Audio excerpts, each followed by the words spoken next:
A 15-year-old has been charged with several counts of murder after he was accused of shooting and killing 5 members of his family in Falls City and injuring another. According to the court documents, he then called police to claim that he was almost a victim himself. In a call to 911, the teen claimed he ran to a bathroom to escape gunfire, but as court documents show, his only surviving sister told police a very different story.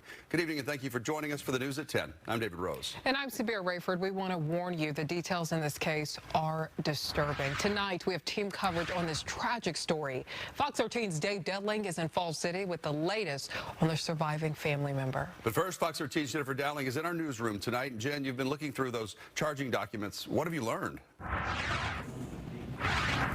Investigators say a 911 call first came in from the 15-year-old just before 5 a.m. when he told dispatchers someone just shot his whole family.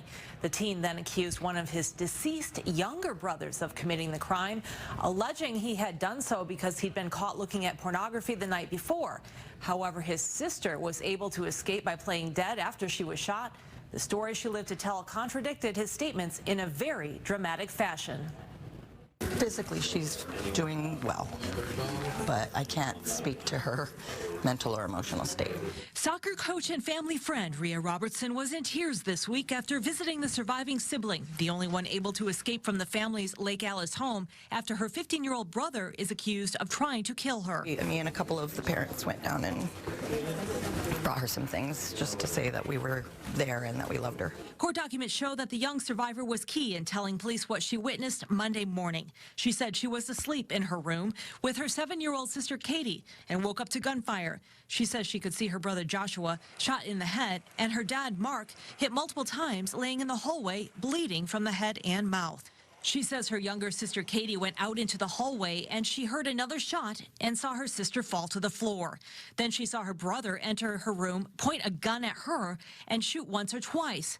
She thought that a single bullet hit both her hand and her neck and that she immediately felt pain. Then saw him leaning over the 3 bodies in the hall, touching their necks or chests to see if they were alive. She told police when he came back, she closed her eyes and held her breath and pretended to play dead as he stood next to her bed. He left and she escaped out a fire window. She has a lot of family, and like I said, they're wonderful people, so she's got a lot of support. The King County Medical Examiner's Office says the second oldest son, Ben, 13, was shot multiple times in the head. Investigators say their mom, 42-year-old Sarah Humiston, also died of multiple gunshot wounds to the head. Investigators said she was found in the bathroom with the door frame of the bathroom splintered as if it had been locked, then forced open. I saw them as like the perfect family, so it's kind of shocking. Police also said in court documents that they believe the teen staged the shooting in some way by placing a gun on or near his deceased brother's hand.